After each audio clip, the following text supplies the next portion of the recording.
Hello, our wonderful audience, and welcome to So You Think You Can. Henshin! Henshin! This is an episode that I've been wanting to do for a long time. This was going to originally be a panel that I hosted at YomaCon 2020, but they denied it for whatever reason. Hmm. So this episode is going to be about one of me and Matt's favorite superhero franchises. One that's has started to pick up steam, but I doubt many people know about it. It's called Kamen Rider. We've brought it up a few times, and we've done a fan fiction episode about it. But this is our intro to Kamen Rider, the history. Get It's what into it. Should you it's get into it?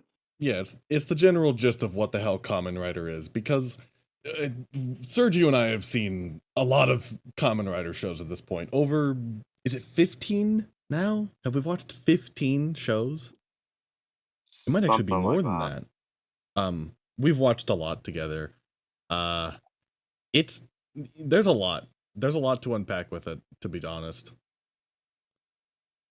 Yes, and we will start our journey a long, long, long, long time ago, and by that I mean like the '60s. So in the '60s, there was a mangaka by the name of Shotaro Ishinomori. Um, if you've never heard of him, he was known for creating Cyborg 009, along with a character named Skullman, and most recent people will probably know him as the guy who did the Legend of Zelda: Link to the Past manga. He's a So he pretty got his influential start. guy. Go ahead. Yes, he has the world record for most comics published by one author. Oh wow. 128,000 pages across 770 titles and across 500 volumes. Holy shit. Holy Moses.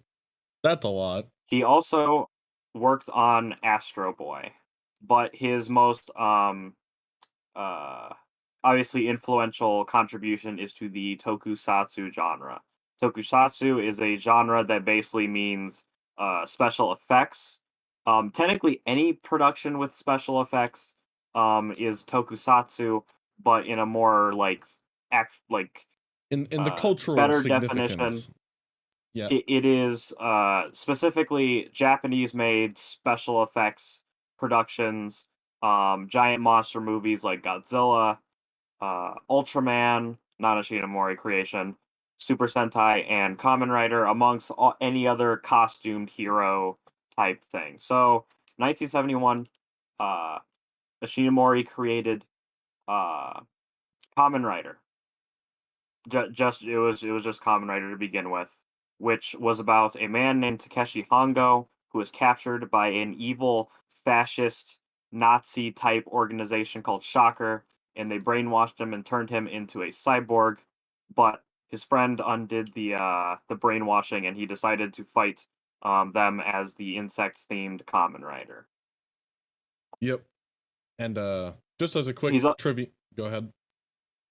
I was like, he's also responsible for the creation of Himitsu Sentai Go Ranger, which was the very first season of Super Sentai, amongst some other tokusatsu heroes like Zubat, and he also helped contribute to the early magical girl genre as Yeah, well.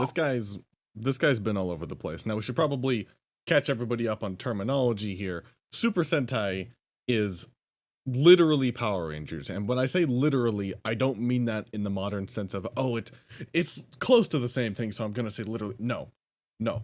Super Sentai is literally what Power Rangers is from. Super Sentai Yeah, is yep. I was gonna say, I feel like you know how I think somebody called it as like the number one like millennial fact is, oh, did you know that Frankenstein isn't the name of the monster, it's the name of the man? Well, I see a lot of people, oh, did you know that the Power Rangers steals its footage from another Japanese no, it's not stealing, it is the official American adaptation. Yes. But it's very odd because when we hear the word adaptation, we usually think it's going to do its own thing.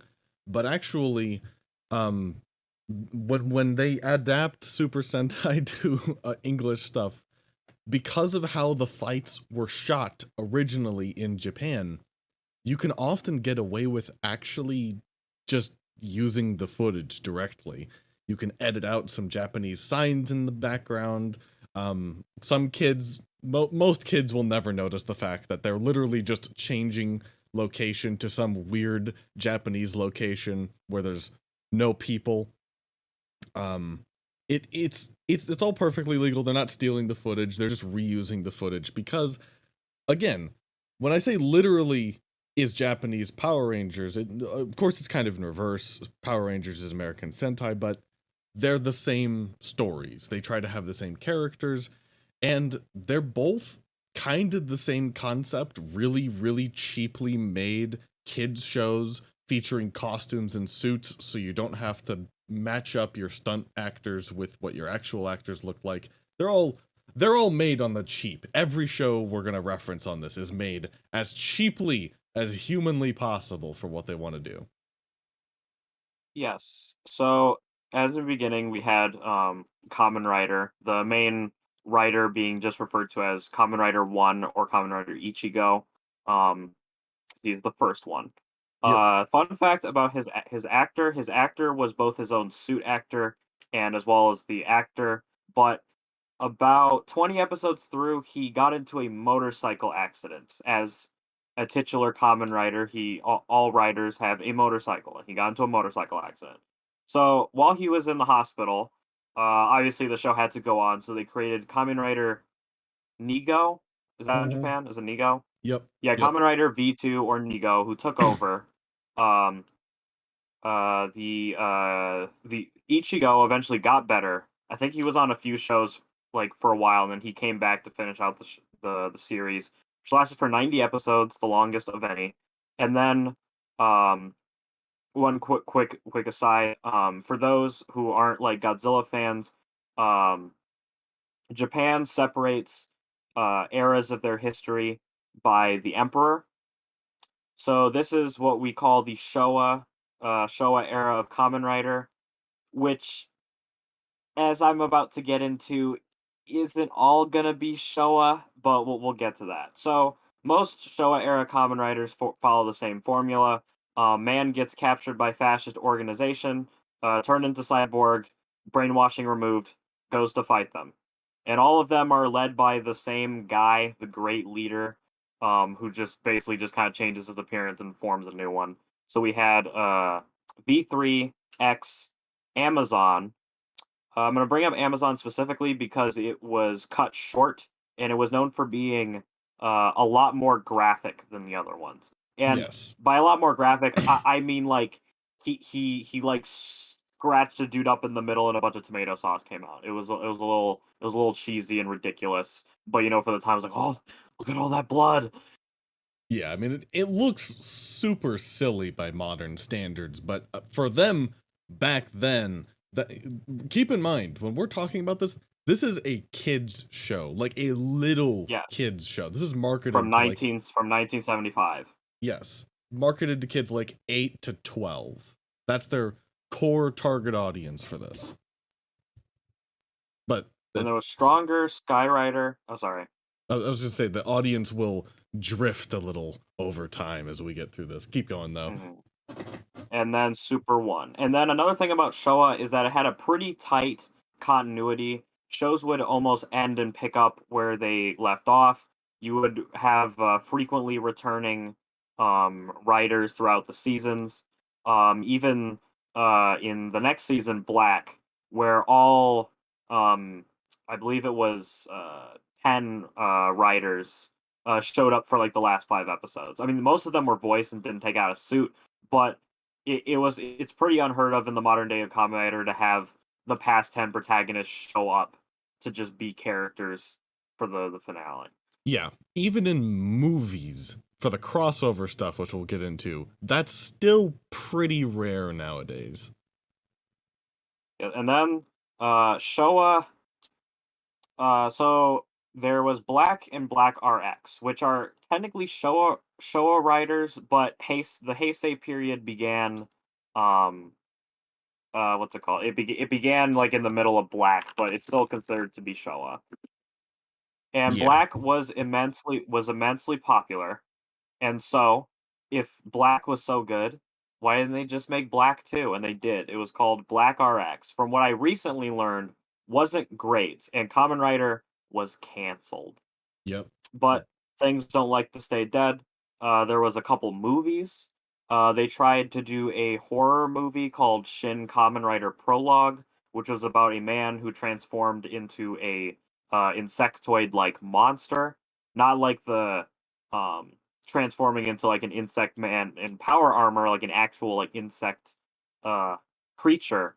And there's a pretty cool moment where he takes out I guess the monster of the week, but the monster of the movie by performing Sub-Zero's spine rip fatality on him. It's pretty awesome. Yeah, it's pretty nuts. But Shin did well, and then he got cucked by his other movie predecessors. There was ZO, not to be confused with a later season's Kamen Rider, and then Kamen Rider J, whose gimmick was he can make himself really big. None of these really did well. Also, I should bring up that if you want to like know what the difference between like Sentai and Rider is, think of Rider as your more classic American superhero. It follows one guy and like his like sidekick or like superhero team. There's usually not mooks. Sometimes there is, but for the most part, there's just one monster of the week. The monster of the week plots aren't always like Sentai, where it's like, all right, Candytron, go turn everybody into candy. It's more or less like kind of super villainy type stuff, harassing a It's specific it's certainly closer person to yeah. in source of like a greater goal. Yeah, where Power Rangers and Super Sentai are really, really little kid shows for the basic plot generalization. I should actually say Kamen Rider is more like 8 to 14-year-olds because there's enough action, there's enough seriousness to the plot. It's closer to like a comic book for kids. Not a young adult thing, but kids. In early teenagers sort of. Of course it's in Japanese it's also considered a little overly cheesy for a lot of those teenagers, so they grow out of it. But yes, it's one guy is the key to it. And we will take a second to hop over to America, where a man named Haim Saban of Saban Productions is huffing his cash. Mighty Morphin Power Ranger Season 2 just started, and this dude is rolling in money. The movie came out, toys are good. He's looking to cash in on some other things. So Toei lets him pick through the library. And what does he decide to do? Well, he's going to create Saban's Masked Rider. First by doing like a backdoor pilot through Power Rangers, and then giving him his own show. Masked Rider, from a production standpoint and from a critical and viewership standpoint, was a disaster.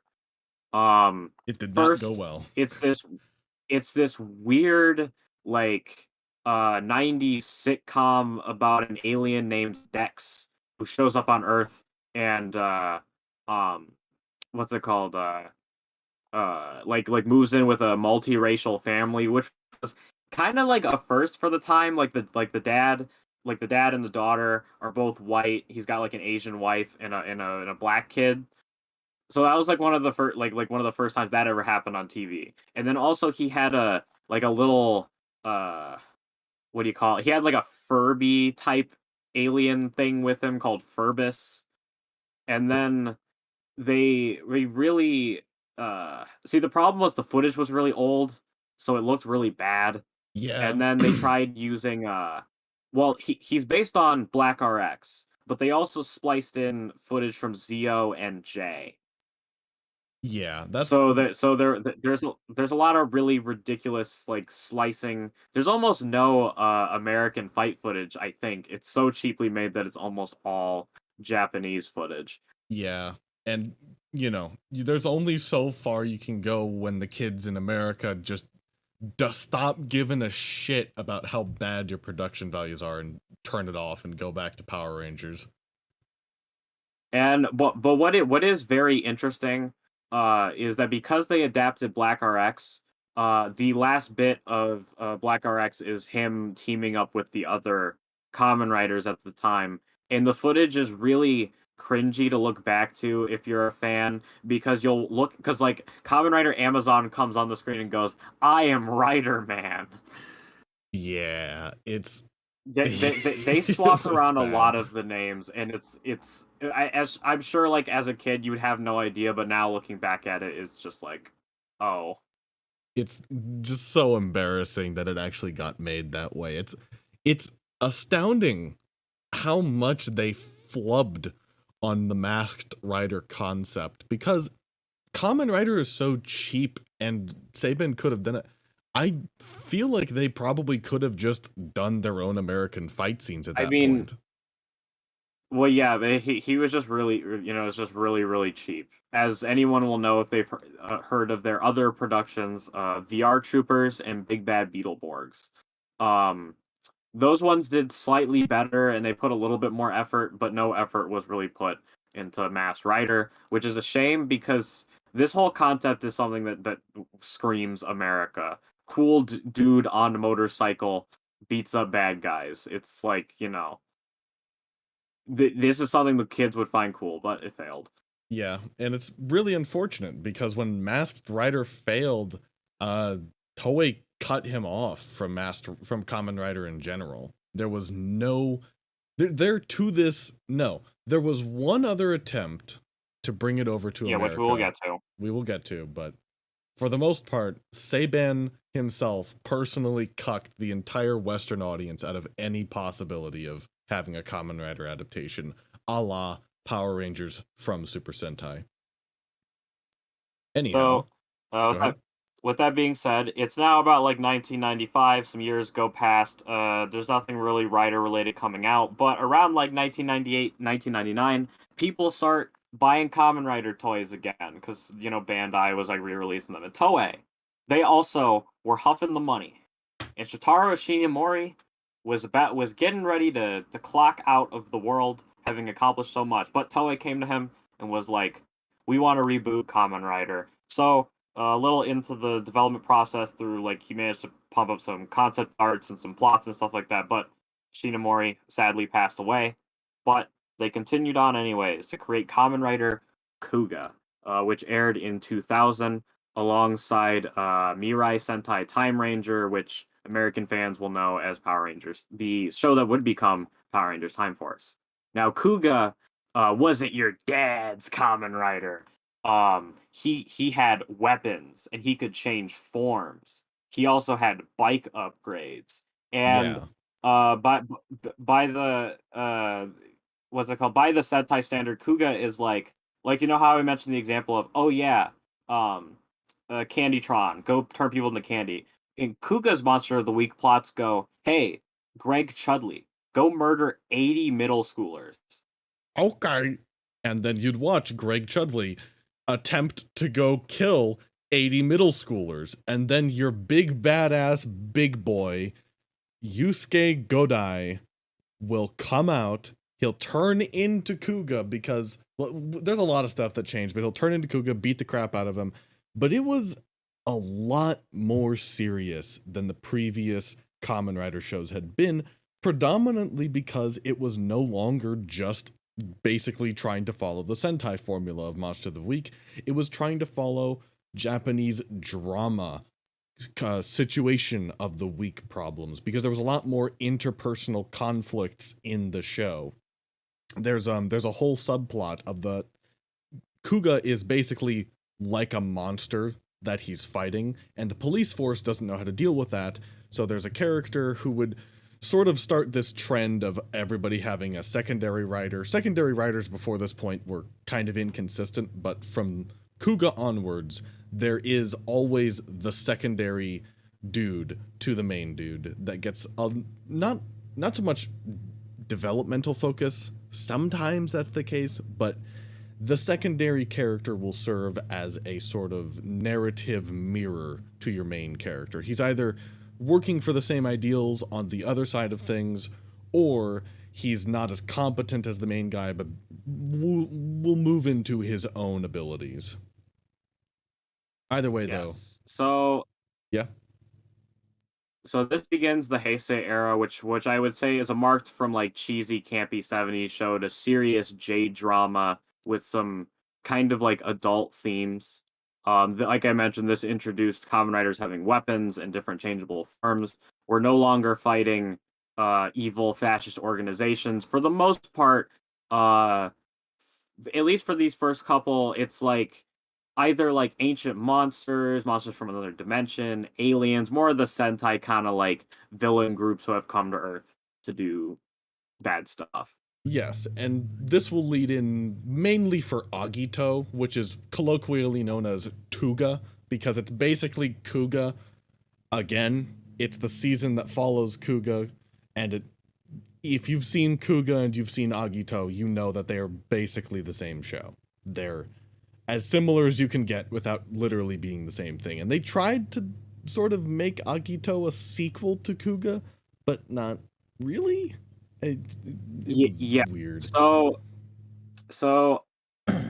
when Kuga ended and they started Agito, in the beginning they allude that it takes place right after Kuga because they mentioned that Agito looks like Kuga, and the first secondary writer, who the secondary writer is basically an American psych, like the thing of American Psychic. He is a police-made Kamen Rider who was meant to fight the Garanji, which were the monsters from Kuga. But very early on in the development, they had decided um, uh, that they were going to make it more like Super Sentai, where each season is its own self-contained thing. However, in other media, they have kind of played with the idea of having Kuga and Agito in the same continuities. Yeah, yeah. Of course, from this point on, between Kuga and Agito, the sky's the fucking limit for what they do with the show, because from Agito onwards, every single show is just gonna do its own thing, and you have no idea what it's gonna be like. There could, for example, the show that immediately follows Agito. Are you done with Agito and Kuga? Should we roll on? Okay. Agito would roll into Ryuki, Dragon Knight, which is, we'll get to something called Dragon Knight here in just a bit. Maybe if you're lucky, you'll remember that. But Ryuki was a total takeoff from Agito and Kuga. Kuga and Agito, Kuga is one rider, your main guy, Kuga.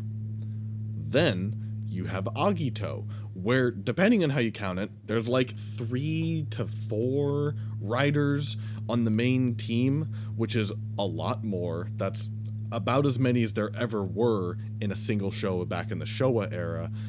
And Ryuki was Ryuki like 12? 13. 13 Not dudes. all of them. Not all of them were actually in the show. Is a bit of they promised 13 writers, but not all of them actually appeared in the show, and most of them were never on screen together at the same time. Right. But over the course of the show, you'll have 13 dudes, if you count the movies, people who are actually calling themselves writers. That's the general gist of it. And it's just totally different concept for how the show is run, because it's not you just fighting monsters. It was actually Kamen Rider versus Kamen Rider for most of the show, which would become a trend in some things to have a trope fight of Kamen Rider versus Kamen Rider. It was actually really contentious at the time because the general audience didn't think writers should fight each other. Yes. But then I guess those people got over it. Yeah, those people or at started... least Toy was like, I kind of don't care. Yep. Something really funny we should also bring up before we touch on Dragon Knight, which, just wait a little longer. There's something called the Joe Odagiri effect, which some people have said has influenced how popular this revival of Kamen Rider was. The actor for Kuga, his name is Joe Odagiri. Very cool name. Yeah. And what they found was when they were looking at audience rating is that Kuga was very popular with 8 to 12-year-old boys. And Something like it's like 18 to 40 single women. that's the thing that they'd learned when they started up Heisei and they did their data collection for Kuga is single Japanese women and lonely mothers of 8 to 12-year-old kids really like it when the main character of the children's show is a super hot bachelor dude who's just constantly getting into physically exerting fights. They go nuts over and ripping his shirt off occasionally. Yes, ripping his shirt off and talking to other equally hot young bachelor stud dudes. All of them having fabulous hair. All of them just beautiful flowing hair like you wouldn't believe. It's near Until they stopped doing that. Yes, very sadly. I wish they had continued that. But So the Odagiri effect is now a name used of whenever there is a spike in viewership when a popular male character either has like a sex scene or he rips his shirt off or like they introduced a hot guy onto a show. I guess there could be a separate effect for women, but Odagiri effect is mostly just like men. And there's also a few examples of in American shows of this happening. Twilight. But that's the general gist of that little tidbit. Now, on to the second attempt to bring Kamen Rider over to the West, which, spoiler alert, would permanently kill the whole attempt of doing it. Yes. Dragon Knight. Yeah, so there were these stuntmen by the name of the Wang brothers. And they formed a company called Adness Entertainment, whose sole purpose was to adapt Rider stuff. And they went to Toei, and Toei was a little hesitant because, you know, not Dragon Knight, Masked Rider kind of sucked. But they convinced them because they were fans and also, you know, they were fight choreographers themselves, and they gave them their pick. And they decided, we'll pick the one with all the riders. So they did Kamen Rider Dragon Knight, which is a 40-episode show that aired on the CW during the CW 4Kids block. But there were some problems with this production, being that they filmed the entire show before anybody picked it up. And then when the 4Kids did pick it up, they were absolutely trashed by terrible time slot placement, and they didn't even air the finale and the epilogue clip show episode on TV. They instead put it into the they put it on their like website. Yeah, it was bad. Also, I'm sorry if there's a little bit of a drone in the background. I think somebody's mowing their lawn outside. But yeah, it was very stupid of them to film the whole show before they sold it. That's a bad idea. Because But yeah. Yeah, I'll let you finish. Well, I was just going to say that there's a lot of problems in the show that could have very easily been avoided if you just had some people with some professional script writing or writing on there, but they clearly just sort of had their stunt guys run the show. What were we going to say? Oh, I was going to say about the show. Unlike Masked Rider, this adaptation is a lot more faithful. It does some unique things. One, it adds mooks into Ryuki. They just simply picked one of the Ryuki monsters and then make like 20 of those suits. Yep. There's a lot more American footage. They do things like I won't give spoilers for Ryuki, but there is a specific character who makes it to the end of Ryuki, but they kill him off pretty early in Dragon Knight. They do have him come back later, because I'm assuming that from using stock footage, they were really like hampered not having that character around. All 13 writers actually show up in Dragon Knight and are used in certain fashions. We have some actual some pretty competent martial artists who show up to play certain characters. Um, and all around, the fight choreography in Dragon Knight is really solid. Yeah. The acting and scripting isn't the best, but I would say this would hold up pretty well next to your standard like Power Rangers season. It even won an Emmy for outstanding stunt coordination.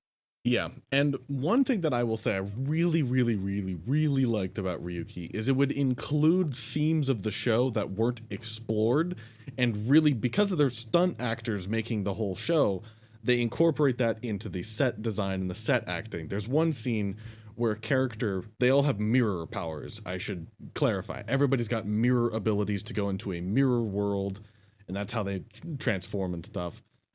There's one scene where a character is caught and they're trying to interrogate him. They look away for like 10 seconds to do something else, and they turn back and they see this guy jump through a reflective glass table that they had in the center of the room, and he's just gone after that. And I think that is fantastic. That's wonderful design. That's sort of the inverse of my problem with Loki, where most of Loki was really great, and the scene direction for the actions that the characters were taking was really bad. It's kind of the opposite with Ryuki, where most things of the show are subpar or bad, and the actual actions, the doing stuff in a scene, that's the best part of the show, to be honest. There's an interesting American only fight scene that's in Dragon Knight where I'll use their Kamen Rider name so Matt has an idea of talking about Tiger and Emperor, the Gazelle Rider. They've got Dragon Knight like caught in like a warehouse or something like that, and there's a bunch of mirrors around, and he uses the reflections to teleport around and fight them that way to split them up rather than fighting them one on one. Yeah, and it's just great. It's wonderful. It's perfect design of something like that from the show, and it makes me so sad that they just kind of dropped the ball on everything else in the show, because it could have really been an excellent companion to Power Rangers for kids to watch, but I guess that just wasn't how it went. However, Japan loved Dragon Knight. They gave it its own dub. They stacked the cast. They recorded a new theme song for it, and they even wrote a sequel novel. That's that's the funniest part, is Dragon Knight did better back in Japan than it did in the West, which, tells you they did something right. And if you remove all the bad voice acting, that's pretty good, actually. Yeah, I think you can actually watch. I don't think it's been resubbed, but I think there's a YouTube channel that has all of the Japanese dubbed Dragon Knight. Yeah, that would be cool to see. I remember looking at it a little bit. Especially Mhm. and also unfortunately because of its production, Dragon Knight has basically been lost to time. There's no official release. So even the main actor who was in it was like, yeah, he shared like the subgroup link, like, yeah, just pirate it. There's no way to watch it.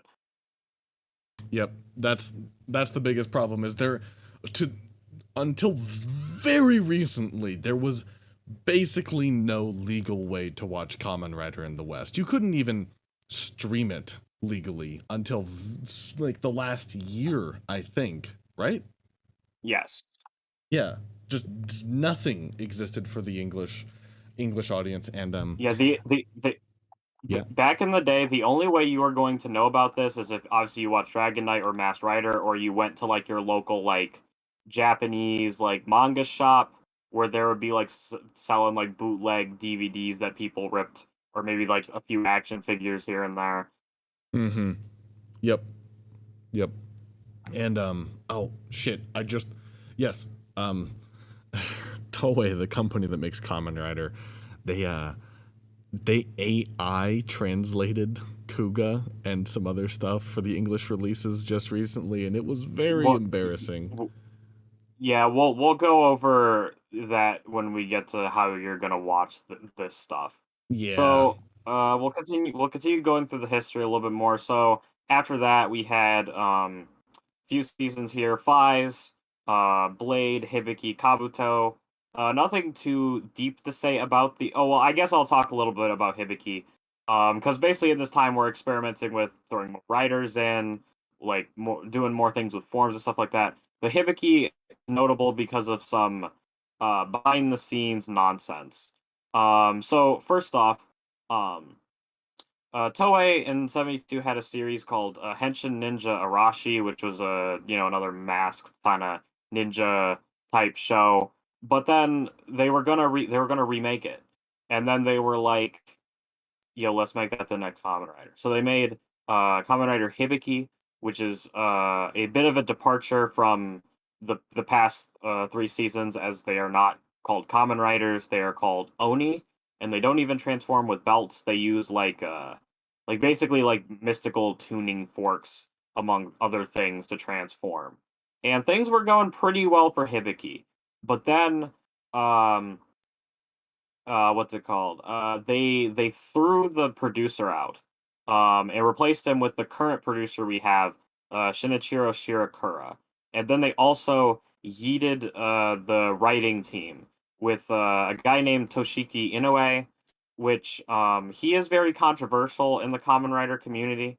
He wrote Agito, he wrote Ryuki, Faiz, a little bit of Blade, obviously Hibiki from 30 onwards, and the two more shows in this early era. He's usually criticized for having none of his characters a lot of his characters' problems can easily be solved by communication. Nobody ever wants to talk to each other. He also wrote a Fies novel where the secondary writer of Fies rapes the main female character, which Oh, is not not wonderful. Not yeah. good at all. That's okay. This is But a kid to go show. with Again, by the way, don't forget. yes. So, back to Hibiki. So, this last everyone says that the back half of Hibiki is not very good.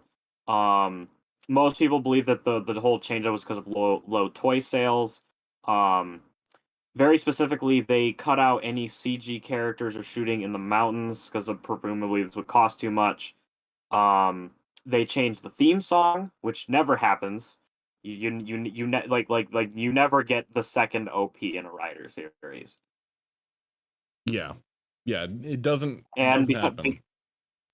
because of this, the main writer, Hibiki himself, the actor, swore off ever being in a Kamen Rider production ever again. He did come back to play Hibiki in one of the video games, but he's never showed up for any crossovers post his series.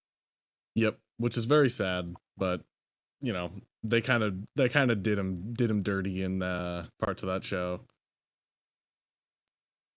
Going forward a little bit, we have Kabuto. Nothing really to say about that. Denno. Denno is worth mentioning because it is the most popular Kamen Rider ever made, beside probably Black.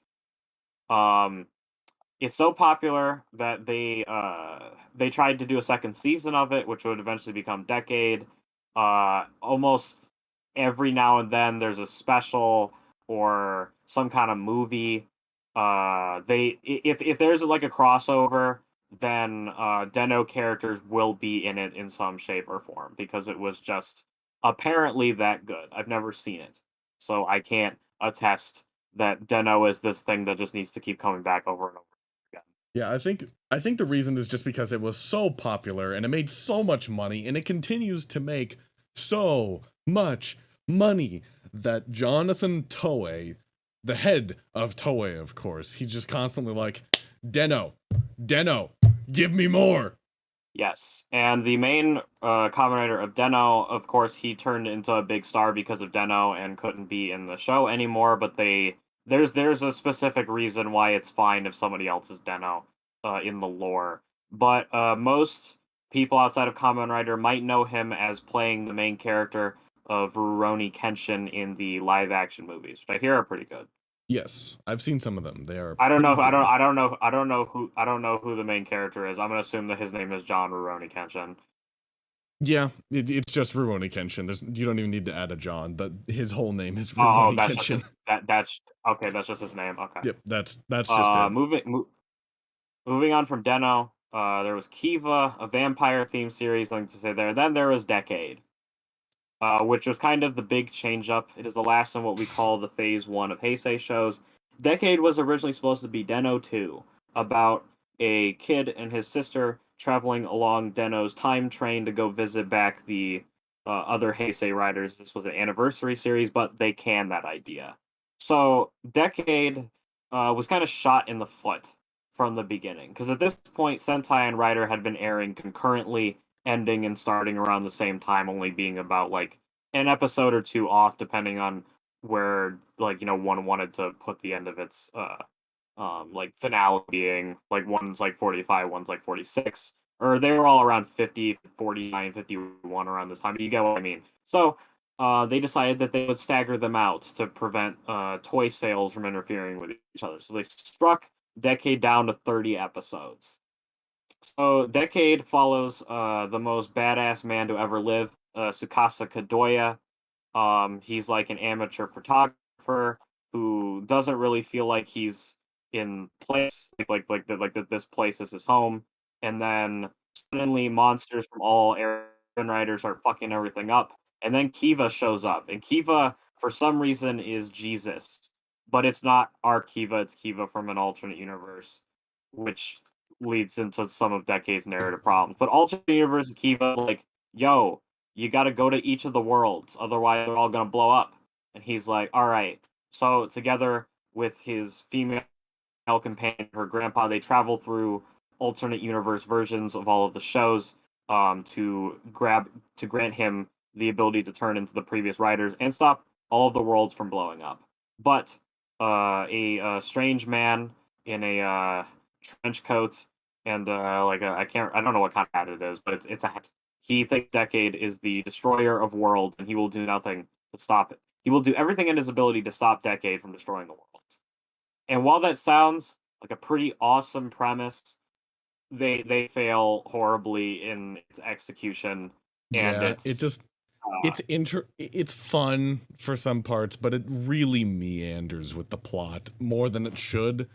And the problem is, this bitch only has 30 episodes. You can't meander like other Kamen Rider plots. They waste 2 episodes doing a crossover with Samurai Sentai Shinkenger. And don't get me wrong, it's a pretty awesome crossover. It's hilarious. There's only 31 episodes. And yeah. The crossover doesn't have anything to do with the show to begin with. Yeah, and it counts for the 31 episodes. So you've only got 29 then in order to work with. And I think there might have been 1 or 2 other things that got pared down a little bit and didn't. Because basically, because I'll just, there's Decade spoilers, but we'll just go through this because it kind of has to do with the rest of everything else. So like you get to like episode 19 and he finishes all the worlds, and Kiva's like, cool, but all the worlds are still gonna blow up, and you're like, what? And then all of a sudden, Shocker shows up. You know, the villains from the original series. Yeah, they're the villains of the show now, and he starts kind of going through Showa Rider worlds, but not really. And then you get to the end. Oh yeah, they also introduced a new main villain out of nowhere. There wasn't really a main villain to begin with, but they introduced a main villain, and the series ends on a cliffhanger. Yep.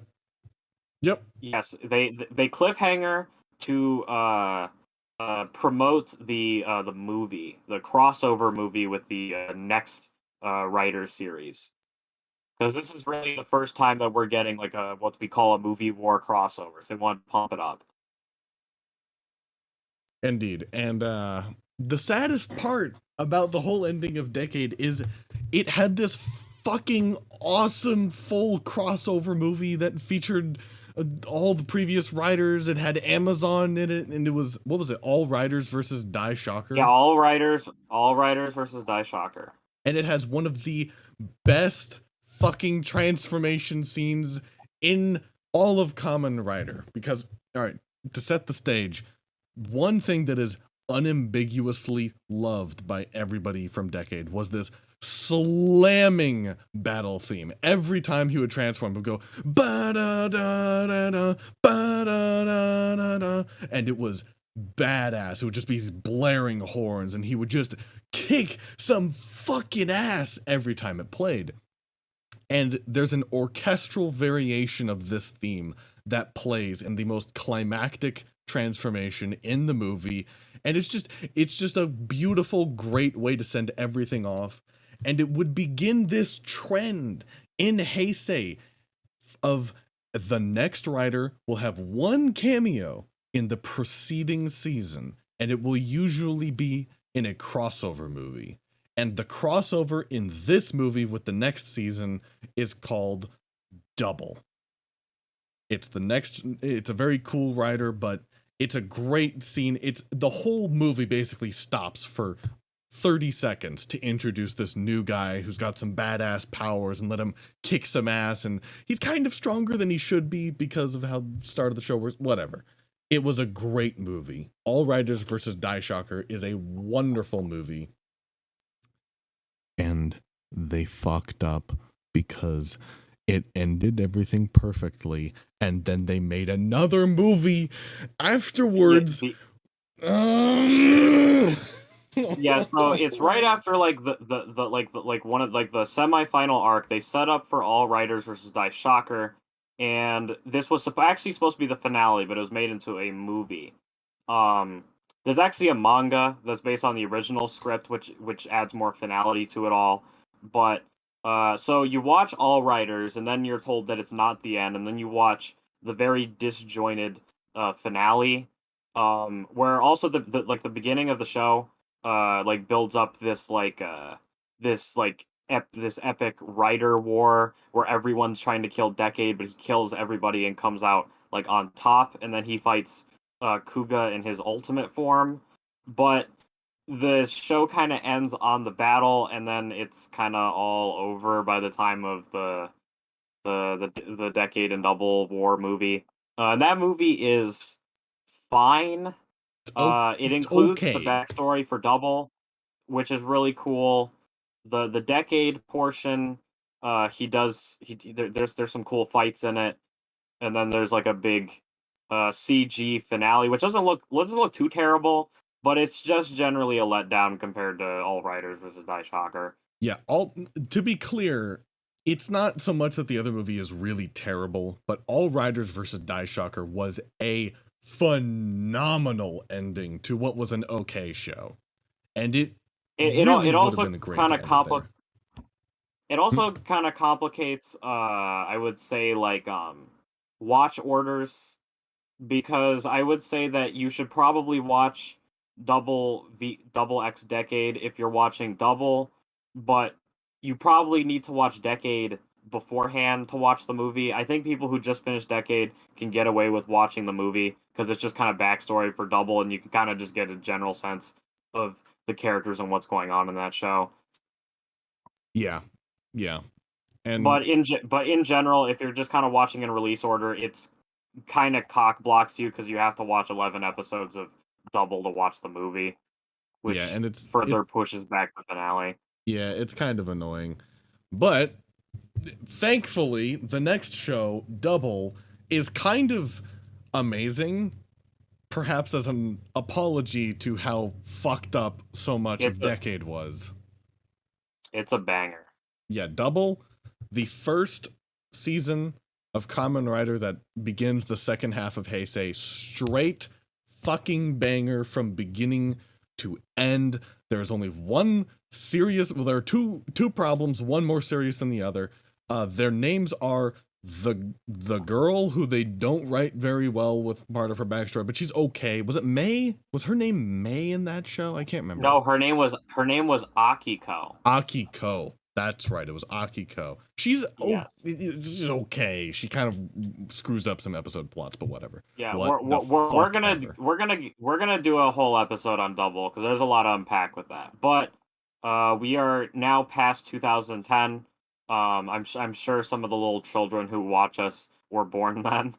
But what's it called? This is Heisei Phase 2. which is notable that Toei found out a great way to make more money.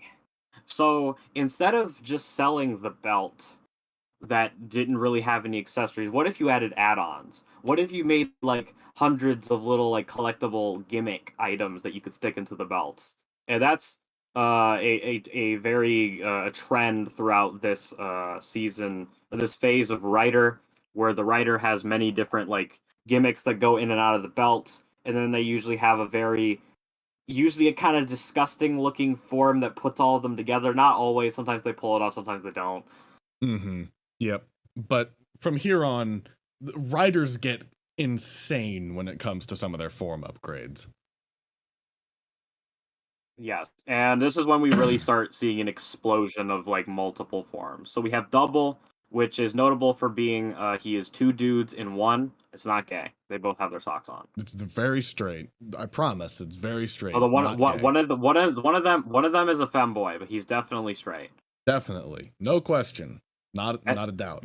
And then there is O's, which is notable for being written by a woman by the name of I believe it's Yasuko Kobayashi. She is a veteran anime and toku writer. Her like rap sheet goes all the way down. She wrote JoJo. She's wrote in Sentai. She's wrote in Rider. She worked on Yu-Gi-Oh! A few others. She worked on Witchblade, Attack on Titan. Seeing if there's anything else in here I can notice. She worked on Agito. Oh, she was the head writer of Ryuki? I thought that was Inoue. Well, she wrote Ryuki. She did Denno, which is beloved. Samurai Sentai Shinkenger, which was adapted to Power Ranger Samurai. Don't watch Samurai, watch Shinkenger. It's a banger, and she wrote O's. Yes, and O's, fair warning, straight banger. Again, just 2 in a row. Double and O's, fantastic shows. Also, warning: any crossover that you watch that features O's will spoil the ending for you. So please watch O's, or just not watch those crossovers unless you don't care. It also features a femboy, but this femboy is angry. Yes, he's angry. He's not really a tsundere. He's just angry and very pissed off. This series is the most masculine this guy has looked since. Well, I mean, he was in Decade. But both of these appearances, he's basically just morphed into a woman at this point. If you see him in recent times, yeah. Again, very straight, just dude who looks like a woman. It's yes, dude looks like a lady. Yes, dude looks like a lady. Then we have Forza, which is very special.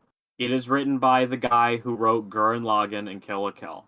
Yes. It actually, Forza is the perfect storm of like pseudo anniversary season, veteran anime writer, action director is Koichi Sakamoto, who is the god of directing toku action scenes. If you remember any like really banger Power Rangers fight scene when you were a kid, this is the guy.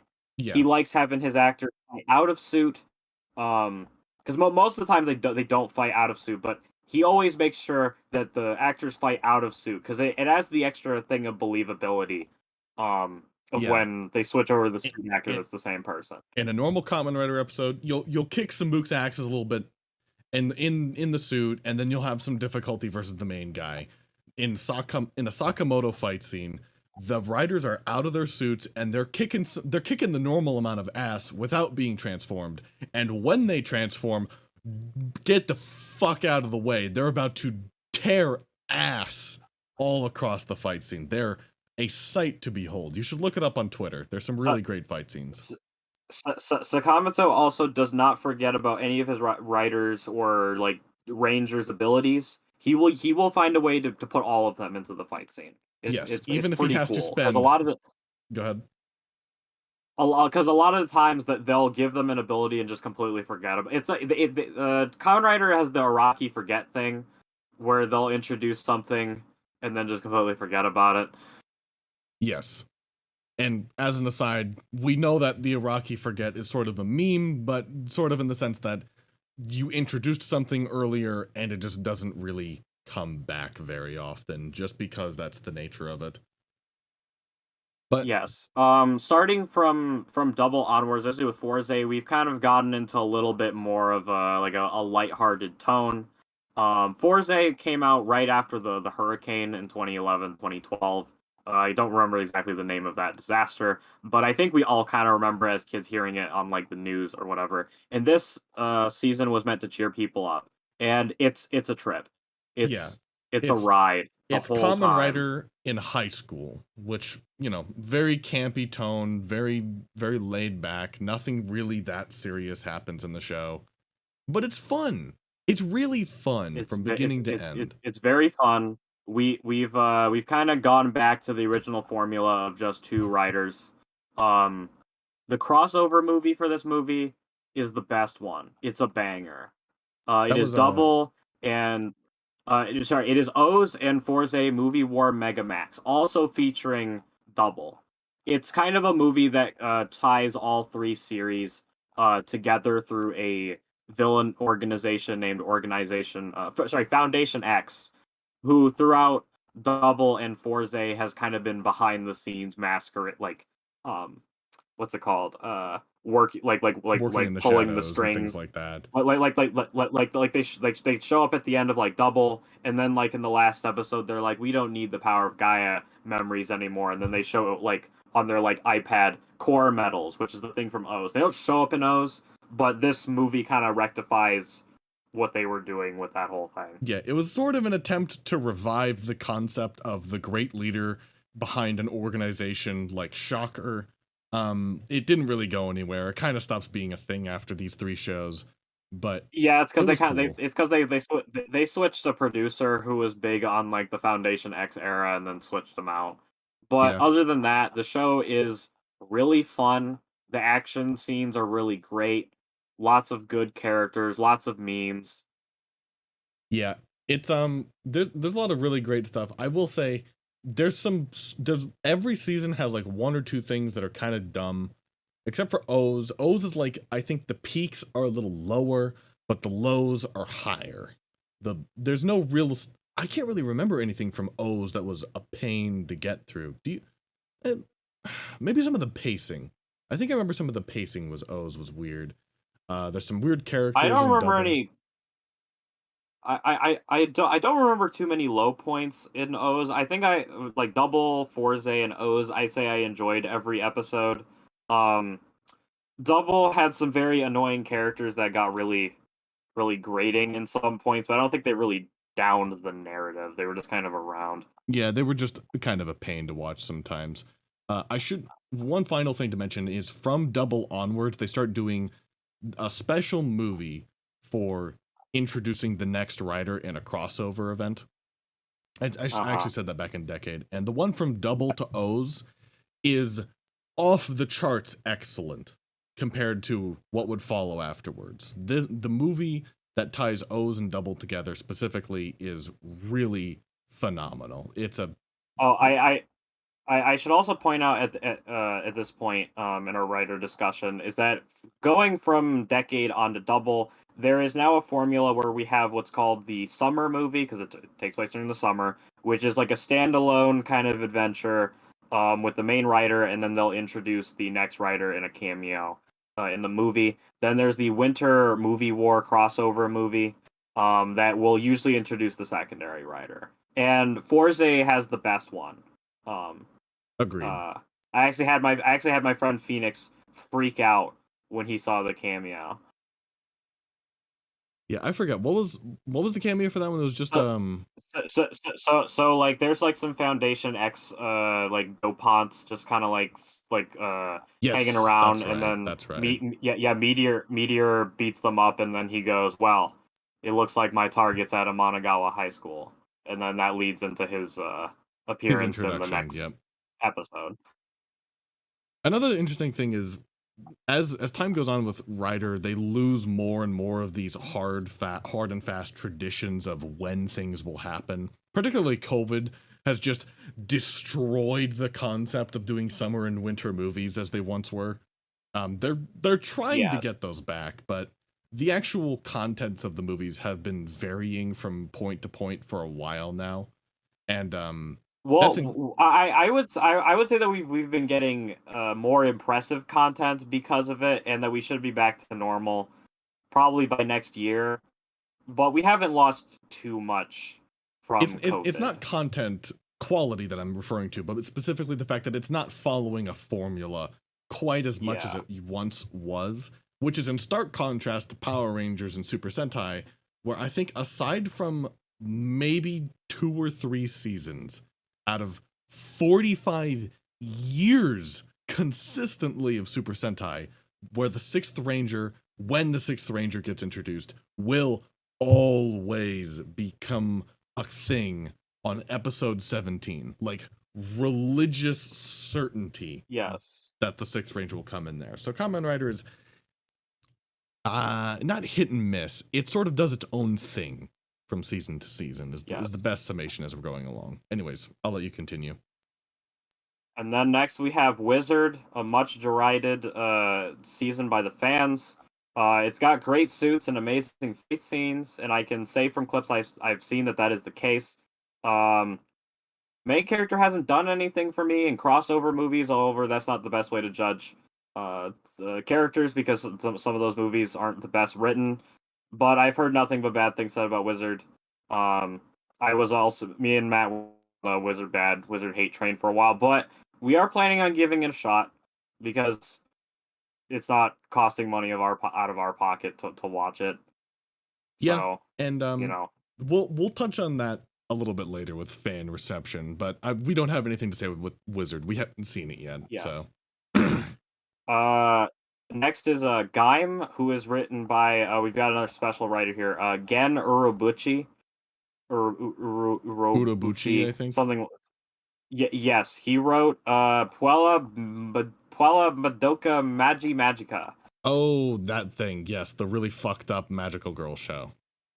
Yes, and he also wrote Psychopass, I I've heard think good was things the about other that. manga he did. Yeah, I've heard good Oh yeah, things he about also did that. Fate Zero. Huh. Yeah, so he's really gotten around.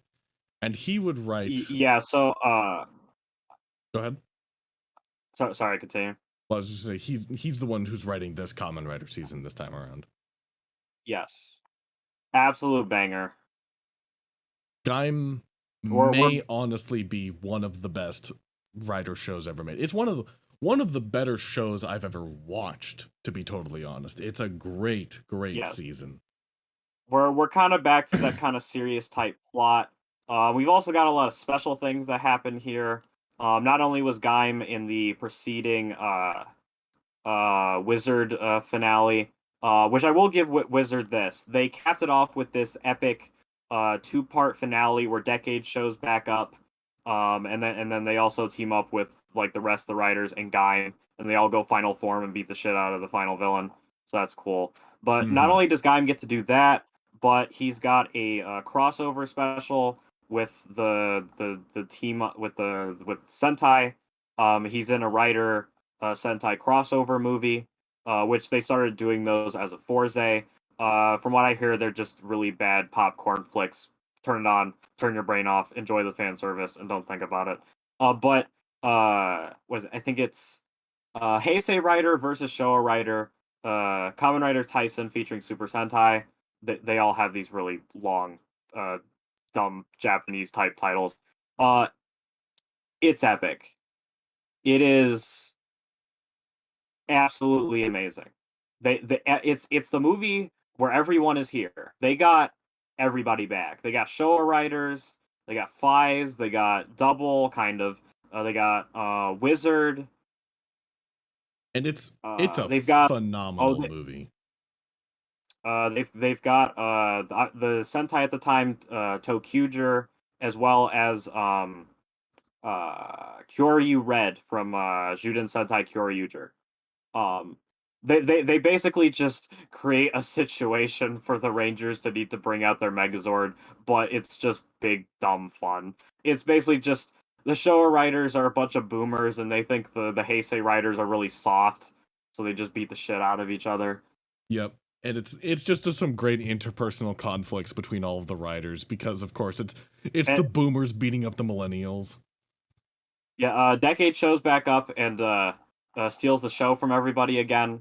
And then also Five shows up in a pretty good epilogue for his own series that will get continued later. And doesn't Denno get like a Also, super surprise intro thing? Was that the movie where Denno was in it? Or was uh, this am I thinking of a different movie? I think you're thinking of Denno is in this one because they combine the Den liner with the Tokyuger Megazord because trains. That's right. Yep. Tokyuger was bad, Also, in case we hadn't said that yet. they also at the time were trying to reboot another hero named Kikaider, so Kikaider actually shows up in Gaim. So Gaim is just interacting with everyone in his own show. It's kind of like a lightning in a bottle of crossovers that he was able to interact with all these different characters. Yes, not to mention Gaim itself has I think the most amount of writers of any show ever. Yes, and better utilized than Ryuki. Yes. Cuz were there 20 writers in Gaim? It was a Uh, lot. I think there were 15 in show, but if you count the movie, there was at least 20.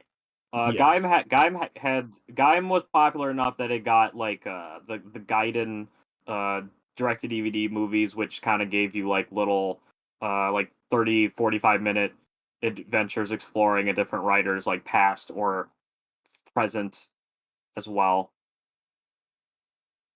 Yeah.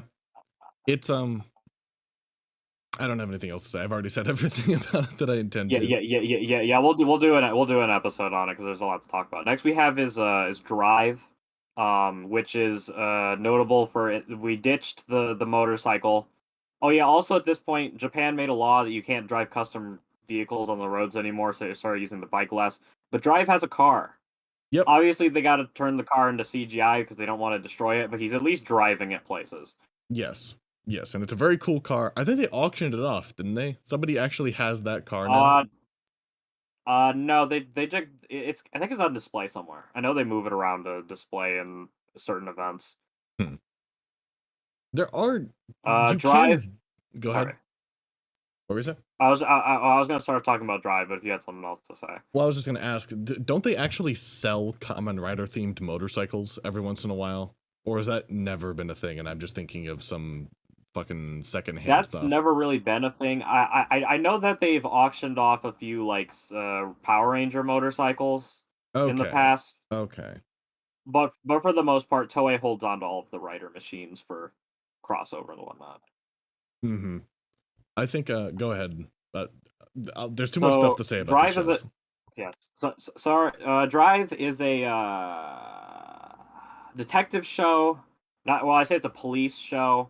Uh, made by the guy who did Double, which was a detective show. So we kind of got some similar themes. Uh, Basically, the main character who suffers from Odagiri syndrome. He played Ash in the cameo in Detective Pikachu.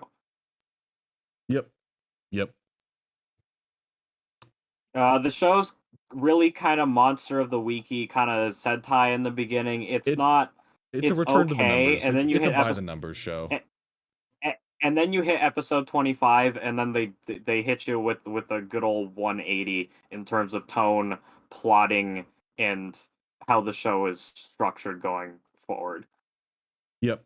It's it's I think less good than a number of its predecessors, but it's still a fun show. I don't know if I think Yes. it doesn't capture the lightning in a bottle that was Forza's wonderful cast that all played off well of each other in the high school setting. It tries to, um, but it's Its okay. supporting cast is kind of weak. Its villains are great. Its main writers are good. It has its good like humorous moments. Hmm. It had a really weird series of specials where one of the characters died and was Oh, actually oh yeah. Well, We'll get to that. We'll talk about an episode of Drive because Drive has the fucking bajillion specials, but they did another Sentai versus Rider crossover movie. Spoils for this movie, but at the end of it, the secondary writer dies. Yes. He dies, and they're like, oh my god, it's so sad that Goat died of Ligma. Ain't that right, Kiriko? Yeah, it's so sad my brother died. And And then a then lot of people, cause I went on like Game Facts where people would just go to talk about Kamen Rider apparently, and people thought the movie was non-canon, cause well, obviously Ghost shows up in the next episodes, but they did a web special called Kamen Rider 4, which continues off of the movie. Fies and Denno secondary writers Zero Nos come back because they were in the um they were in the preceding movie, and now they're back here, and we kind of get a resolution to Fize's arc through the special. yes. It, Debatable how it, good all that was. It was a fun the trip. yeah, it's both movies are kind of sus. Yeah. I do like the little Sentai cameo. I like the special, and when Drive combined his car with their Megazord to blow up the big shocker machine. That was cool. It was messy. Messy is the best word to describe It it. it was messy. I think that they did justice to Fies. But yeah. Also, Drive and Gaim have a crossover movie that's pretty banger. Yep. Pretty damn solid. Great send off for Gaim. Pretty good for Drive. I think that's pretty much all we have to say about Drive. Now Yes. we have a juicy bit to go over the next show, which is called Ghost, where the main character. Ghost. Go ahead.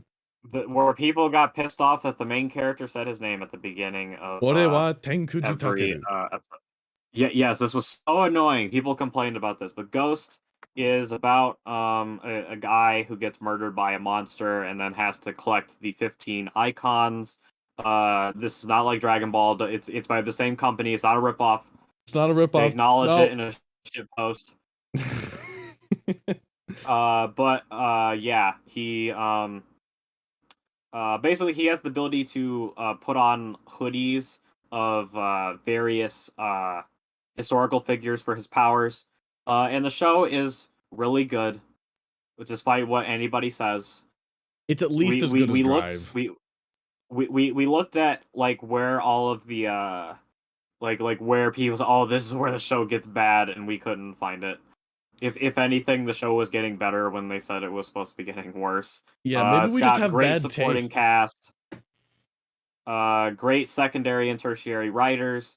It is a show that manages to fit all of its side material into the main show. So when you go off and watch a special, it'll eventually pay back in, and you don't feel like you're just going off into something that's not going to matter.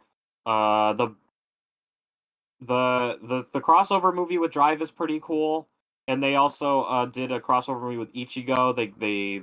He showed up to have a spin-off into retirement until he decided Stopped. this year that he was bored. Just so you know, old people in Japan, they love working until they get to a certain age where they realize, wait a minute, I don't have to work anymore. And then like 4 years later, they'll come back and say, I'm back, and you just can't stop them. I'm willing to bet that the actor for Kamen Rider Ichigo just showed up at the front desk of Toei one day and just said, I want my job back. And well, as we'll find out in the coming years, I'm sure Toei always has more crossovers they want to do. But All right, and then next, go ahead. you want to put some closing thoughts on Ghost? Ghost good. Just generally don't trust Tokusatsu's fans' opinions on anything until you've actually seen it. Yeah. If a Sentai fan or writer fan says something's bad, don't believe them. Go check it out for yourself. Yes, you may very well agree with them. You may very well think they were full of shit, and you won't know until that you've tested it out yourself. Yes. Next, time for the gamers to rise up, as we have Kamen Rider X-Aid, a medical drama about video games. I know what everyone listening is thinking. Wow, that sounds really cringy, but it's actually not. It's actually really good. Yeah, it's surprisingly well written, surprisingly serious, contrary to the really goofy looking childish suits. One thing, true negative for Xaid, the suits suck. They're really not great for the most of the show. Yeah, yeah, they're really bright, garish, colorful. Not my cup of tea. I think they just lacked any real form. They just didn't have the pizzazz that the previous forms had. They were overly loud in their color choices, and you gotta see it. Maybe you'll like it. I didn't like it very much. The Yeah, show I did itself, like though, the show's a banger. Um, the crossover movie is fucking hype. Sakamoto is back to do the action scenes. We got X-Aid, we got Ghost, Drive, Wizard. Gaim's actor was unavailable, so he's being played by stock clips. But all of them get their own like little part where they just kick ass for a bunch of mooks while their theme songs blast, except for Ghost, which is unfortunate because Ghost's um Ghost's theme is a uh blast. Yeah, Ghost's theme is a slapper. They also fight Pac-Man. Yes, it was very cool and it You was very fun. you you also get to watch a 6'5" Japanese wrestler man beat the shit out of Drive. Not that like I want to watch that happen, but it was really funny because he just picks up Shinosuke and fucking suplexes him. And X8 itself, aside from the crossover, really solid plot, really solid pacing. Sergio, my brain is farted out the back of my fat head. Did we ever finish X8, or have we just left it there? No, we Languish? didn't. Okay. Yeah, we didn't finish it. Also, Okay. there's also a really awesome special called Kamen Sentai Go Rider. Um, which it kind of picks up right after the that year's Rider Sentai movie, but you don't need to watch it to watch the special. Basically, Emu, the main character, finds himself basically kind of like in the afterlife, and all dead. He beats a bunch of dead Kamen Riders, and they team up to fight the series' main villain, who was kind of dead at the time. And it's kind of funny in hindsight because he is canonically a user of Kamen Rider Blade without spoiling a bit of the special. Yeah, yeah. But now Ah, we're up to build, I believe. build build's great. It was our Build, second show. yeah, build is our second show that we watched. Forza was our first. Build was the second. I should iterate on our feelings. Gaim was better than Forza, we thought, despite the fact we really liked Forza at the start. But Build, holy shit. Build is a hard show to not put as number one. It has some. Yeah, Go ahead. build has basically no filler, which is a pro and a con in itself because the cast has really good chemistry, and when they get time to just like fuck around, they're really funny. That doesn't happen a lot. I mean, it would kind of interact with the show's uh contrast with the show's serious, darker tone because it's about war and the horrors of it. Yes, but Build, holy Moses, really great writing, great set design, great acting, wonderful Great, acting great, in the show. great villain, great writers. Three of them are better than one of them, but still very cool characters. No Great no plot spoilers being twists. no spoilers being given here. Go watch it. Oh yeah, crossover movie is definitely gonna get a rewatch from us because I definitely want to get a secondary opinion on it. Um, after seeing the shows, and also I think I was a little too hard on the beginning. But we got Ghost back, Forza, Xaid, Gaim, and O's. And Gaim's actually back this time. Yes. No clips. He's there. Yep, he really is there. And And Foundation X is also back because they remembered them this just time, one time.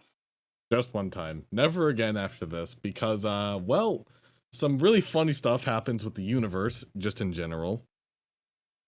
But Build, I don't even want to say too much about it. It I want people to experience it for themselves.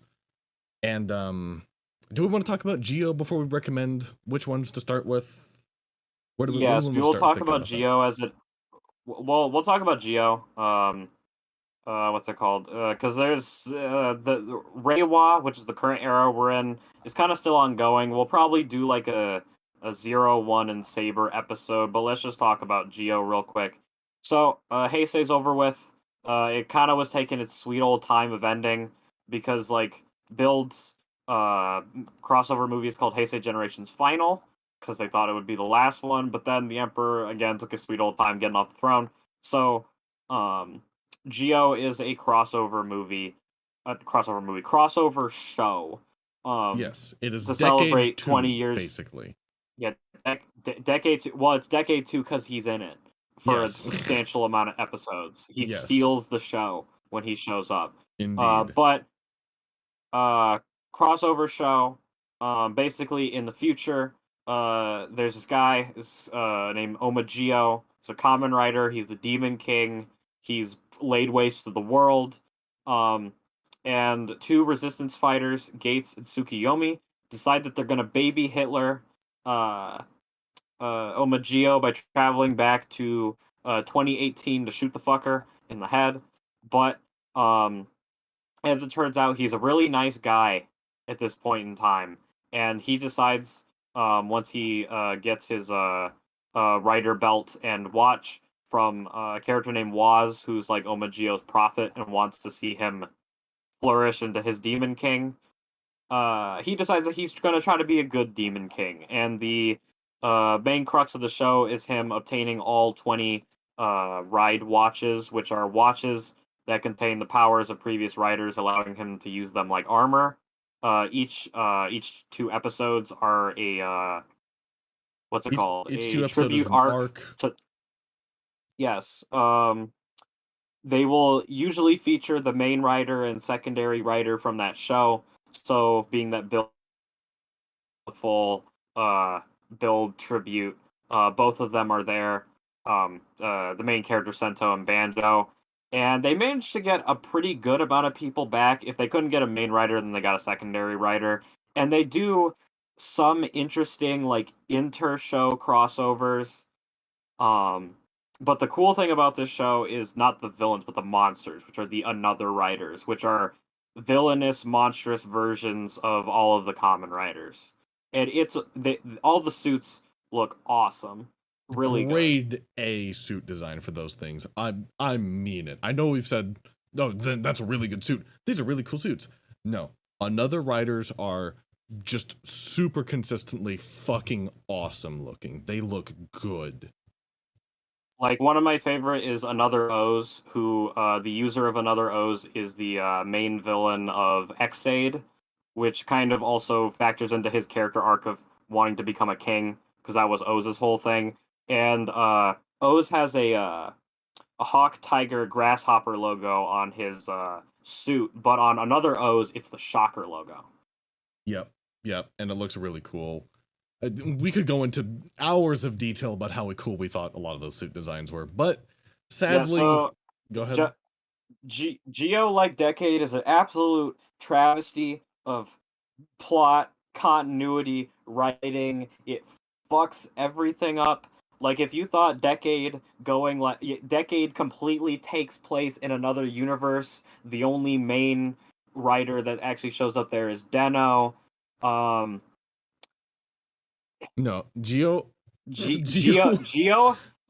So they start by removing writers completely from the timeline because they're like, okay, to make it another writer, you got to go back in time, give the another watch to a guy, and it erases the writer from history. And then they decide you don't actually have to do that. If you just make another writer in the present, it doesn't remove the previous writer, which is kind of a problem because another writers are weak, super weak to the power they're based off of.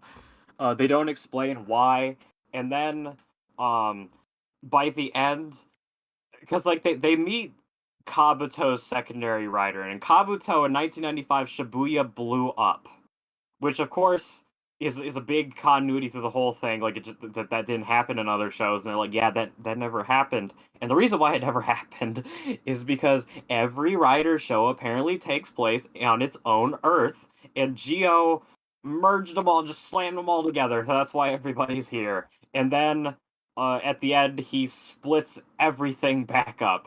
And then in the preceding crossover movie, they say, "Oh, that was stupid. They're all back together again." Yes, that whole shit show with different universes for every different show and different Earths for every different show, that was the result of a lot of producer fucking tomfuckery in the background going on, with some guys saying, you know what, why don't we just say that they were all in different universes all the time, and then they were brought together, and then they were split up again. No, it was fucking stupid from beginning to end.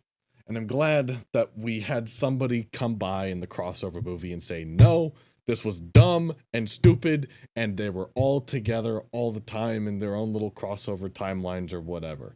In summary, Geo was a mess in a lot of ways. Fun mess. Fun mess. Very fun mess. Again, it's another turn your brain off and enjoy the fan service and the cameos and the cool fights. Don't think too hard about the plot. If you do, your brain might explode. Anyhow, it feels like it was written by 3 different people for 3 different chunks of the show. But, yeah, is Geo one of the worst ones we've watched? It's kind of hard to say, because there's a lot of wasted potential. I don't think it's bad. It's not There's a lot of wasted potential. Go ahead. I wouldn't say it's bad. I would say it's definitely like maybe a C minus, mid to bottom tier. It's not decade bad. It's not decade waste of time, but it's definitely weird. It could have been a lot better. It wasn't unenjoyable. Yeah. It was somewhat fun for a lot of things. When they had actual cameos, that was when it was most fun. I think that's the biggest problem, is it was a nightmare to show run things, because most people don't really like to come back and act for Kamen Rider after they leave, so getting the actual people back was kind of a mess. Not to mention you had people constantly coming in. Like, the reason why the main villain of X-Aid is in the O's arc is because he couldn't show up for the O's arc, but was available at that time, and so they found a way to write him in, and it was a very good way to write him in, but they were very much by the seat of their pants and had scripts open, determining on who they could get back. Yeah, and that was not a great way to run that show. But that's our general thoughts for everything. Quick overall note that we didn't touch on: there just are no female writers ever. For a main character, there has never been a main female writer, and as far as we understand, there probably won't be for the near future. They've pushed a lot more recently to have secondary females in the show. 01, one of the most recent shows, actually, the third writer, the tertiary writer, is a woman, which is quite surprising. And yes, she is the most. Oh yeah, she's also getting her own movie. That's right. She's getting her own movie. Yes. It's going to be probably very good. We're lining up to have a main female writer, but it's still up in the air on if that'll actually happen. We're working our way to getting a main female writer. Yes, we're coming there. We're gonna hit that progressive checkbox. Don't you worry. Twitter will be very happy about it, I'm sure. Uh-oh.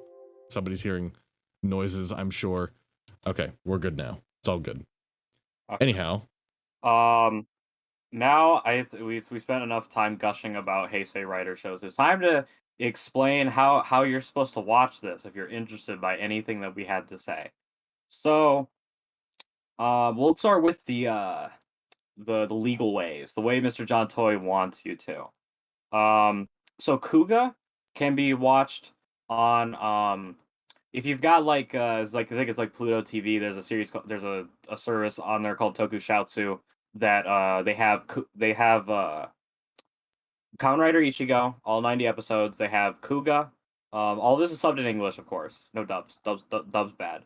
Yes. They are also going to do Ryuki and 01. And 01 will get a Blu-ray physical release. You'll actually be able to own that one. Yep, legally. If you go on the Shout Factory, the Shout Factory website, that's where we watched it. They've got Kamen Rider 1, and they have Kuga, and as I mentioned, they will have Ryuki and 01. Agito is available on Toku HD. It is if you've got Amazon Prime, you can buy this streaming service for an extra $1. This is those machine translated subtitles that we talked about, They're most bad. notably where Agito says Hanshin to transform. They're apparently being worked on. They're apparently working to fix those subs. They also on Toku HD did Fies. Fies also suffers from the same thing, but instead of saying Henshin, they say transform, which is the correct pronunciation, except they spelled it transform. Yes, which is quite sad. And the main villains turned from Orphanox to Olnofelk. Not a good look either. But if you want, you're probably going Sergio, but that's only 4 Heisei Rider shows. How do I watch the rest of them? Good question. So, put on your pirate hat, because you're cosplaying as the Gokaijers from Super Sentai. No, actually, you're just going to be stealing Yes, shows. there's literally no other way to enjoy them here in the United States. Yes, as I don't really like advertising piracy, this is the only way to watch it.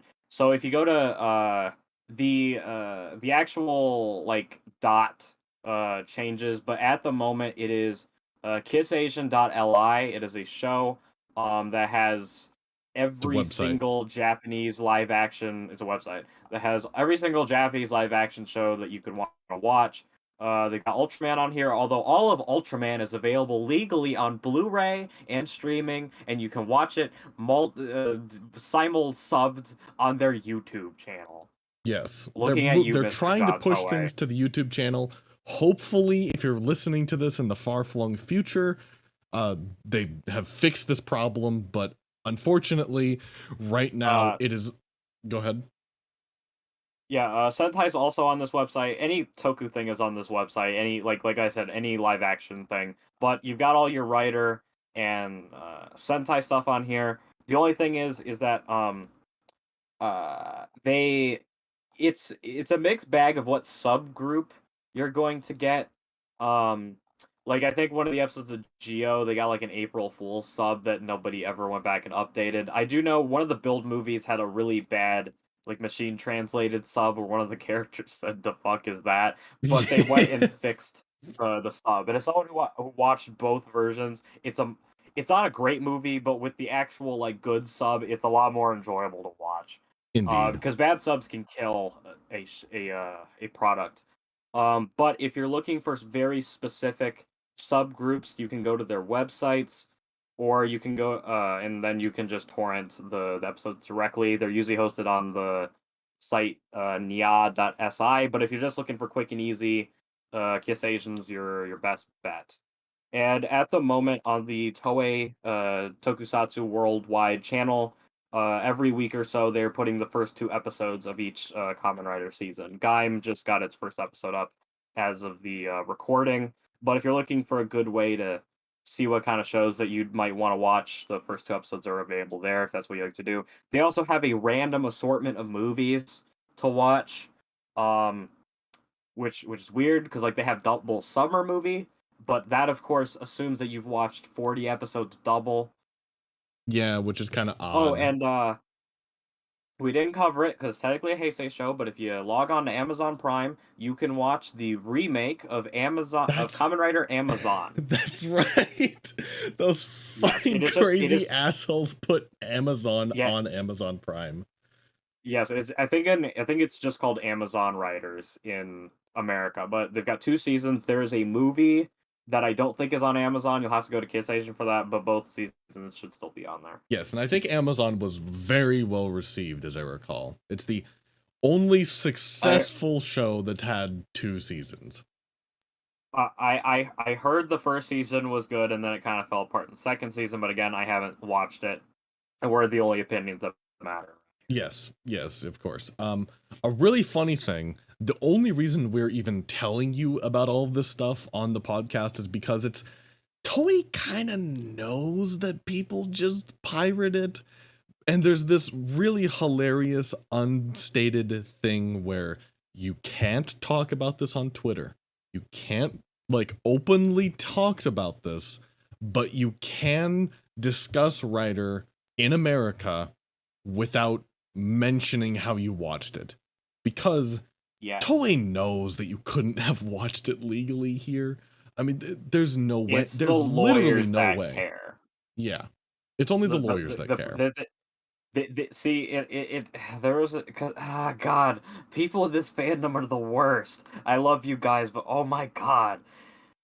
So when the whole Fies fiasco went down, people were adding Professor producer Shirakura about the subs, saying that fan subs were so much better, and Toei's lawyers went, What's what? a fan sub? Where are you getting? And they sent they sent a letter to a group that I don't like named TV Nihon, and they told them stop. And then the subgroup's like, wow, maybe we should go on Twitter and announce our thing. Maybe we should just keep it to our Discord servers and just quietly do it. Yeah, no shit. Um, but yeah, don't directly tell Yeah, the so companies that you're violating their copyright. yeah, mum's the word. When this episode, if somebody who's an actual person is watching, found this through Twitter, just don't mention how we told you to watch it because it could be a problem for those subgroups. Yeah, it's just and even he was like, listen, guys, I don't care how you watch the show. It's the lawyers that care. You can't you like there's a bit of deniability of just going like, oh, I watched Double or whatever. But when you go, oh yeah, this is how I was watching Double illegally, the lawyers are gonna go, We need to stop that. But John Toei doesn't give a shit. He knows you're gonna buy the toys no matter how you watched it. And mhm. well, we should actually recommend which one do you start with and how do you start with it, because now you have the tools Yes. to watch whichever one you want. You can't go wrong going in the order of release from Kuga onwards. Yes, yes, there is. I guess like true fan order Ichigo. I don't recommend starting with the Showa stuff, because to me, I believe that like for like Sentai and Rider, if you're going to watch the Showa stuff, you should already be a fan, because it's not Yes, gonna hold up. It's gonna be really dumb. It's gonna be it really was cheesy. It was it from the was 70s. it was made in the 70s. We hadn't invented plot coherency at that point. We Things hadn't invented decent special effects. Yes, back in the 70s, not Get an often ready no for a lot of fact. obvious rag dolls when people fall off of things. Yes, not an often no fact. People just turned into dolls, just physical Yes. mannequins every time they got punched by something. That's just, it was a very sad time to live at that era in human race. But nowadays, However, there is some greats like Kamen Rider X fights Starfish Hitler. And I know that like Shocker used to try to kill Kamen Rider with flamethrowers. yeah, there's some really funny shit back in Showa. But again, you should really already be a fan because it's too inconsistent to really enjoy it otherwise. Start with Kuga and go forward. That's a pretty solid recommendation. Yes. Forza, go ahead. Yeah, if you just go in regular release order and just follow be on the wiki and just when you need to watch like the summer and crossover movie, you can save the rest of the stuff until you finish the show. That's to not ruin pacing. Two can be included in your watch order. As I said, Forza is a good starting point. It doesn't really. Because Yeah, go if you ahead. watch Power Rangers, then I think Forza is the closest thing you'll get. The crossover movie is also really accessible, despite it spoiling O's. You get a good sense of who Double and the O's cast are pretty quickly. Yes, and it's quite friendly to newcomers just because it's so welcoming and it's so jovial in its tone, and there's not a whole lot of extra stuff to keep track of. And in fact, I would say just the general form of Forza is a great intro to Kamen Rider as a whole, because you just have two dudes kicking ass together. I And would also argue in a way, although this might not get you hooked. Decade is also kind of a good starting point because it doesn't rely on you knowing anything about the continuity of the other shows because it's from the perspective of, yeah, I don't know who any of this, like, what all these writers before me were. Although a lot of references in those episodes will probably just fly right over your head. But I would say from going on to like phase like 1 to 2 Heisei, um that's also a pretty good start because the other ones don't really cross between anything and you can kind of just go into the new stuff quicker that way. Yep, Or another good double. place. Yeah, double. I would also say you could probably start in the new era with 01 going on Saber. 01 also does have a crossover movie with Geo, but you don't really need to have seen Geo as it's mostly just a 01 It's just movie a with 0-1 movie, the pretty with, much. with the Geo writers along to help. Yeah. Some shows you shouldn't start with. Don't start with Build. Even though we said it's probably the best, do not start with Build. Yeah, because You'll be disappointed by a lot of stuff after it. Build kind of ties right into Geo, from its summer movies cliffhanger to its ending. Um, And to uh, really appreciate Build, I think you should see other shows first to yes, understand how it does things differently. I've heard someone started with Geo. I watched a video on it actually. Um, again, that is a show that really bangs on your nostalgia, and you're not gonna get out of it if you don't recognize anything. It might intrigue you by what came before it, but I could not recommend that wholeheartedly. It's not even that great of a show to begin with. It really shouldn't be the first one you start Like with if you like want to like get a like like full experience. like when Toei started releasing things in America, they started with Kuga, and then they did Geo's summer movie, Heisei Generations Forever, a movie that assumes you watched Build, watched Geo, had any idea what a Kamen Rider was, and also uh there is a very very special cameo that only really makes any sense if you know who that is. Yeah, it's lots of layered stuff in there. So again, start with either Kuga or Double, maybe Forza. You could start with O's. Could they start with O's? Would that Yeah, work? I think for the most part, as long as you don't watch the movie, I think you can just start with any show, hop around, and maybe watch the movie separately. Although that does lead to the problem of if you don't watch like the Forza summer movie, he's gonna pull this power up out of nowhere because some of them do have specific things. Like X8's backstory is in the crossover movie, and they continuously reference it as something that you should already have known of. Yeah, it's a little odd, but generally, I think the most solid recommendation is Kuga. In all honesty, that's the simplest way to Yeah, start, and it's written as a story for people who don't really know what Kamen Rider is, because it yeah. reinvents the idea of what a Kamen Rider is supposed to Uh, be. Kuga and Agito, like a lot of people dislike Agito, and I didn't for the beginning until I kind of got it, because both of these shows are just J dramas that happen to also be superhero shows. Yes, yes, they Especially are. with Agito, where you'll get basically like 15 minutes of show and then like 5 or 6 minutes of writer fighting. And It's it's it's very really character interesting. driven. It's Yeah. it's not bad.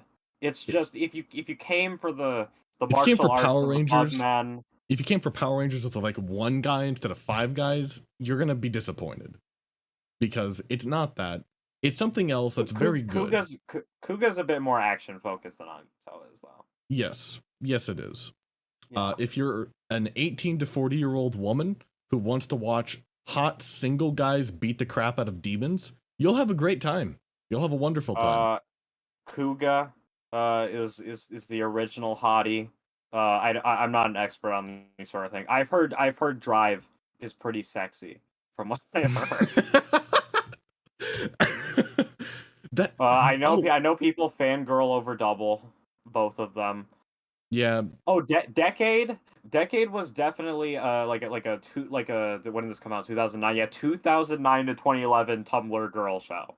yes, if Tumblr was totally aware of what Kamen Rider was and followed it, it would have made the rounds, just There would have been decade fan drenching the cams. panties. Tsukasa would absolutely be a teen heartthrob in the United States. Wizard's a pretty boy. He even wears hot pink pants. That is true. That is true. I can't get over that fucking wardrobe decision. He wears the same thing in every episode, and the most notable thing is the hot pink pants. Yes. I can't believe we didn't say this. This is dumb. Kamen Rider is very similar to anime, especially from the first few Heisei shows onwards. In a good way. It is not way. Not like live action anime adaptation, but like it's got sound effects. It feels like an anime. Pacing. Forza in particular really feels like it could have been an anime more than anything else. Partly because Double is getting a sequel anime adaptation. Actually, we're gonna do an episode on Double because of the anime. So I imagine we're gonna get a bunch of new fans because of that, and I'm sure they're gonna be really normie and say a bunch of dumb things. Potentially. They're probably gonna be like, "Wow, this is just like Kamen Rider Double." The man who has only said Double thinks the show is very Double. Yes, indeed. Also, you may be saying, but wait, you didn't say Double is available in America. Are you saying that Toei's releasing an anime that they just assume that we know the backstory of? Yes. Yes, they are. Yes, they are. I mean, they still have a year. They still have a year, but again, you also can't read the manga that it's based off of. Yeah, I think 11 chapters have been translated, but the subgroup has kind of stopped translating it, and there's no official English release. There's not even even on the wiki, there's not even any plot descriptions of the chapters. So a lot of people, including us, are going to be going into the anime completely blind. And you know what? I'm fine with that. Yep, I'm fine with that. We'll have to see how it goes. I think have we covered everything? Did we touch everything? I think we did. I think we covered everything that we need to cover. I guess we can talk a little about what's coming next for the series for those who are looking to get into it. The third Reiwa show. The third Reiwa show, 32nd overall, Kamen Rider Revis is starting in September 5th. September 5th, it is starting. It is a what we call a pseudo anniversary season, where the anniversary elements aren't too it's not they aren't overt. the crux of they aren't the crux of the show. The main character's whole gimmick is combining an animal with a previous rider's armor. I mean, we don't know because they haven't really said too much about the show other than a few things here and there. So we don't know how anniversary-y it will be, but it's gonna lead into a 50th anniversary crossover with 01 and Saber. So I would probably get started on watching the Reiwa era shows by the time that goes on. You don't have to have it all done by December because we don't get we get the movies when they go on DVD, so March, April we'll get the crossover movie. Yep. Something like that. That could be a great place to start off. It could be a terrible place to start off Kamen Rider. We don't know. We don't know what it's like. I'm kind of tired. It's a very small fan base. Yep. And a lot of the people in it annoy me. Yes, some stupid people in the fandom. Don't watch it while you're tired and hungry, because there's a lot of really good food scenes for some reason in Kamen Riders. I don't know if I'm just thinking that because I'm hungry, but you're probably thinking that because you're hungry. Yeah, I probably am. This has been fun. I think, is Kamen Rider as a whole worth getting into for 20 seasons, or do you think? I think it's definitely worth getting in for 20 seasons. It's fun. I mean, I'm sure somebody has watched all 900 episodes of One Piece and gained superpowers or something. Also, I think this. I mean, they must all have superpowers then. But one thing that I should mention that separates this and Sentai from other shows is that it airs continuously without break, except for right now because this weekend's the Olympics. Yes, but and barring COVID, even though they were showing like clip show episodes, so it wasn't Mm. technically stop airing, but it kind of was. Yeah, there's no breaks. It's Yep. just one after another. Just Never bing, bang, bing, stops. bing, bing, bing, bing, bang. If it has been running continuously for like 20 years now, and it's gonna Yes. keep going as far as we know, because Except for the it's time it actually, got canceled. yes, except for that one time it got canceled. It seems to be making more money now than it was a few years ago, which is good. Yes. Mostly because I've noticed an increase in premium Bandai items and specific collectors items because I think they realized that American people are buying the toys. I mean, they started you can get Rider belts and stuff like at GameStop now, but I think they realized that we will shell out incredible amounts of money for this stuff. So, it's time to start making stuff for the older like collector fans who actually have the money. Mm-hmm. Yep. Yep. It's good. It's a fun thing to get into, but it is immediately daunting to a lot of people. Just take it one show at a time. Don't think of Yes. it as one giant thing that you got to get into. Don't watch the boomers first. Watch the millennials if you can. Meaning, don't watch I Showa. mean, I mean, Watch Heisei. unless you like that kind of '70s cheesiness, go on ahead. Yeah, That's just my yeah, recommendation. yeah. Go right into it if you think you'll like it. We just don't think you'll like it. Most people don't like it very much, just because it's so dated and so strange in comparison to everything else. Yes, I know the Hideki Anno stands who heard of this Kamen Rider went and looked at Showa Rider and put their noses up to it as it didn't hold to their film standard. Yes, this does not follow the standards. I don't understand why Anno-sama doesn't likes this 70s cheese. Yes, but we're just two nerds on the internet. Watch whatever you want out of Kamen Rider. See if you like it or not. Yes. Last point, I'll just run through this real quick. Because you'll inevitably probably want to buy the toys. Amazon, eBay, Tokulectables, and Mandarake. Yep. All four of those websites are the best place to get toys. Um, eBay is probably your best bet for old stuff. Mandarake, if you want to order straight from Japan, they also do used stuff. Tokulectables for the new stuff, you can put down deposits. You can decide if you want like the English release or the Japanese release. And Amazon occasionally has like these really good deals on like bulk, like bundles. They also generally have some of the new stuff at some pretty good prices. Yep. Yep. It's very expensive though. Very, very expensive toys. But high quality. Other than that, that's all I have. Yep. That's all I've got too. Goodbye.